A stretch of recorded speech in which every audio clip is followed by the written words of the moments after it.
This video is not intended as targeted harassment, only critique of rhetoric. Do not take this video as an excuse to attack or bully anyone.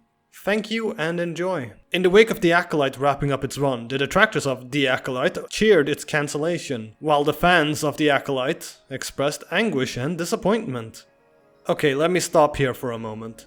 The discourse surrounding this show has been so extreme and immense that it has become exhausting to even think about. Part of the reason for this is the usual suspect's constant content barrage intended to rile up its audience to continue the clicking off and engaging with videos from their YouTube channels, thus making them money and allowing them to continue the cycle.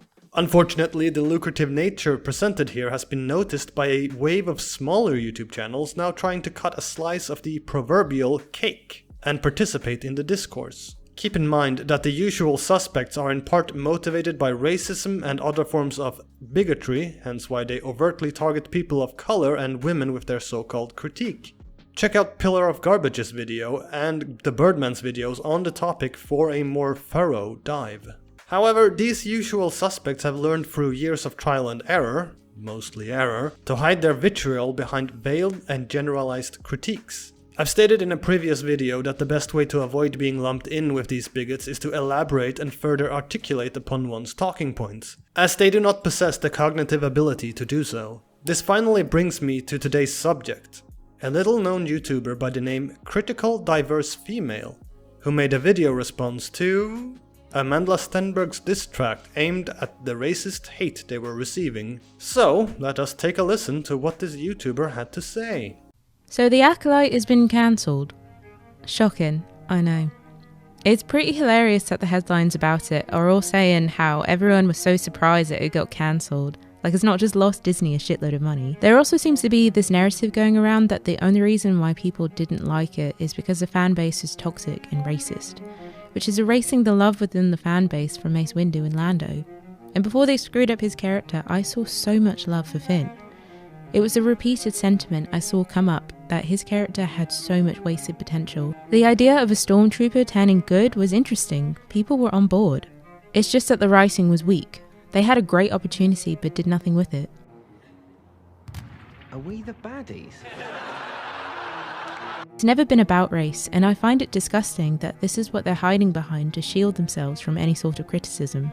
I can see why some people wouldn't feel comfortable calling it out even though they know it's wrong. I have zero interest in ever watching this show, to be honest.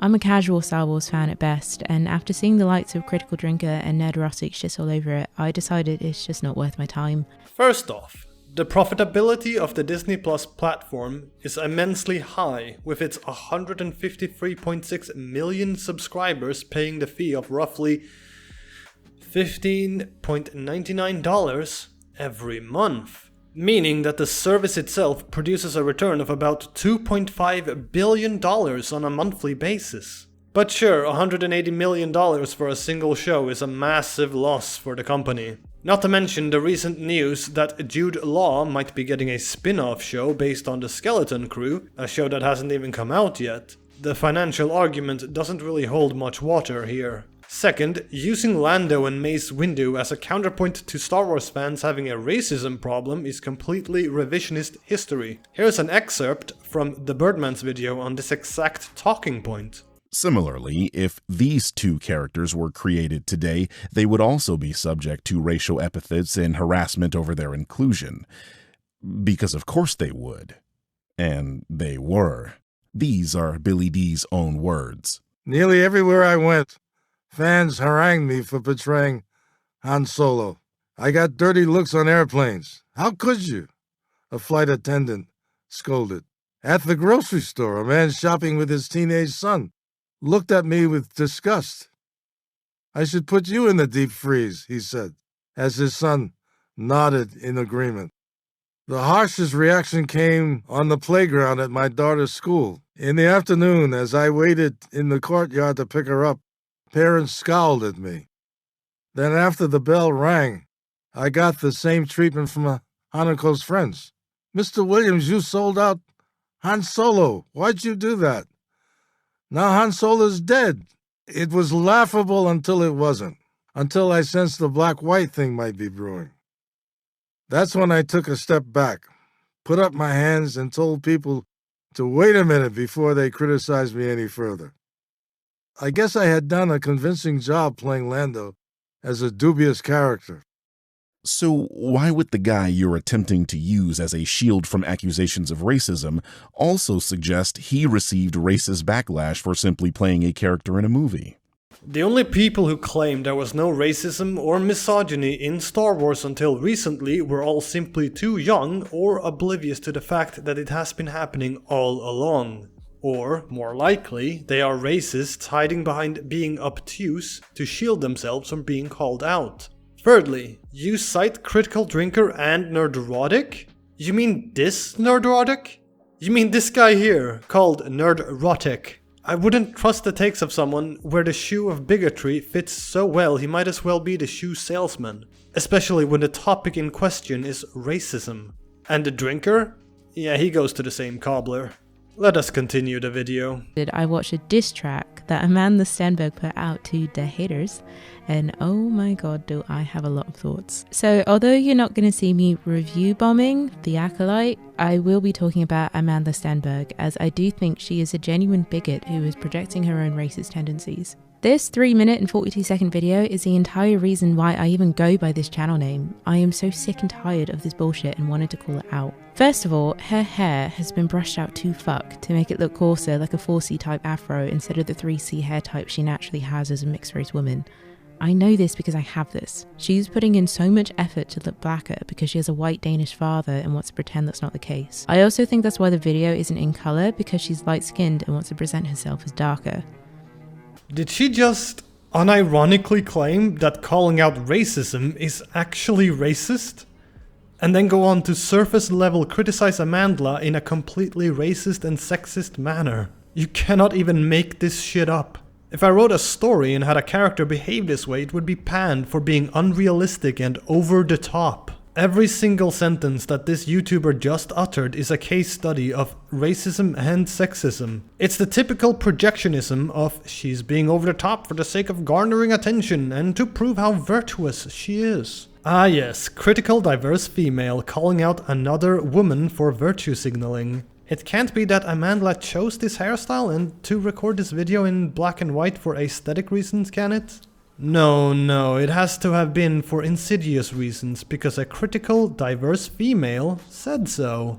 This is essentially being offended at another person for being a part of a particular culture and willingly expressing themselves as a member. The only thing missing here for this to be a full snowflake moment is a screeching level rant. But I suppose our favorite YouTuber already did that. I'm going to skip ahead a little past the Hunger Games rant, which had little to nothing to do with the drama of today other than Amandla being cast in it. Seriously, this is the first I've heard anyone compare the two in this context. But regardless, it's still a really upsetting thing to go through at 13, 14 years old. To literally be told if you were to die, it would mean less. And it kind of makes me understand a bit more how we've gotten to the Amandla of today, who is so angry and hates white people, even though she's half white herself. Yep, while literally showing that people were throwing the N-word at Amandla publicly, continues to question the legitimacy of them having issues with white people, and framing the whole situation as an issue of self-hatred rather than a response to actual racism running rampant in media discourse, where it does not belong. Well, racism belongs nowhere, but I digress. Obviously, she would take issue with any large group of people being racist towards them. To even attempt to redirect it in this manner is blatant victim blaming. This whole video has a common theme throughout it. It's trying to paint Amandla as the real antagonist in this drama, with a consistent effort to minimize the attacks they were receiving and reframing their responses to seem hateful by spreading disinformation. Case and point. Few things are directly aimed at Amandla, but none to do with her race. And the difference now is these are all after she's put out a diss track saying white people crying was a goal. So you're gonna get some mean comments in response. Right. Back to the video. No, that quote isn't originally from the diss track. It was said 6 years ago in an interview for the movie she was starring in called The Hate You Give. Well, I mean, white people crying actually was the goal. This film is about empathy and racism. You know, white people crying from empathy is the goal. On top of this, The Acolyte was already being targeted by a well-documented hate campaign before it came out.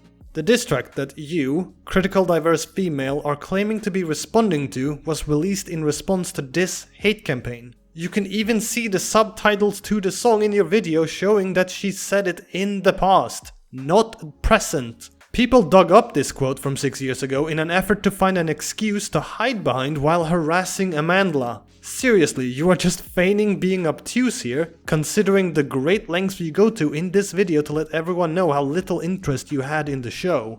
Guys, really, I didn't care for this show at all, I'm only here to talk about the diss track.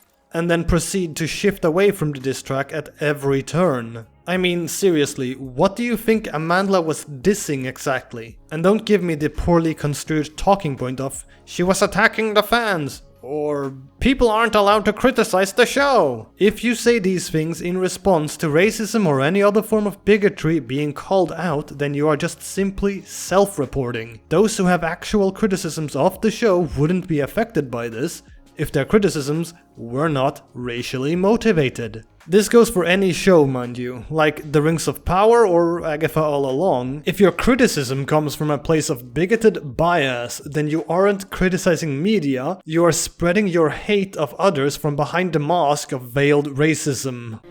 Her voice is very strange in this. It sounds like she's trying to do ASMR rap. I said, white people cry, what's the call? I actually like the old school vibes of the beat, but everything else about it is terrible. The message is so hateful and condescending, like the line where she says about how the one thing white people can take from this is empathy. But when you're poking at people and berating them, how can you expect to receive anything but ridicule? I think this actually says a lot about how wholesome the Star Wars fans are compared to the Hunger Games, because even when she made it about race, they didn't. And at last, after more than half of the video, we finally hear a direct quote from Amandla's diss track. You know, the thing we are responding to and definitely aren't using as a foil for misguided projections. For instance, saying Amandla is the one who made it about race, when consistently, whenever there is a person of color or woman featured in a prominent role in any Star Wars media, it gets lambasted with hatred before it's even come out. Like Moses Ingram, Ahmed Best, Amandla Stenberg, obviously, John Boyega. Shocker, I know, but also, yes, the list goes on and on. But I'm sure that is just a coincidence and has nothing to do with race, right? On top of you being the one to hit Amandla with a series of surface-level critiques right out the gates of this very video. Once you actually started your response proper, that is. I'm going to skip another brief segment about anecdotal issues some people have had with the sequels and the Disney era, but you've already heard it all before. Moving on, her dance is very strange. It's like something a TikTok influencer would do. If I saw this on the street, I'd be sending that straight to Joey Tunes. It's also interesting how she seems to be in a poor neighbourhood doing her little dance with her fake afro, when if you look into her background, she came from money, her dad's money to be precise, which was able to fund her child acting career, her mum's activism, and I'm sure many other things. The hypocrisy is so obvious and everyone can see how uptouched she is. It's giving modern day J-Lo trying to identify as poor when you're actually rich. Oh look, more projectionism, what a surprise! But hey, at least you actually talked about the video you claim to be responding to. For all of 10 seconds before going back at it with the veiled racism. Just like before with the stylistic choices Amandla made for themselves, the area the diss track was filmed in was probably chosen due to aesthetic reasons. Love how there was a random citation thrown in there after her father's money about her mother's activism. It was absolutely necessary to point that one out and then follow it up with a pretending to be poor to seem relatable form of rhetoric. This is what can only be described as virtue signaling by pointing out how others are virtue signaling, and I'm totally not like them, see? I'm better because I can point the finger at the bad examples of those who share my ethnicity. Giving SJW vibes from 10 years ago saying, I hate white people too.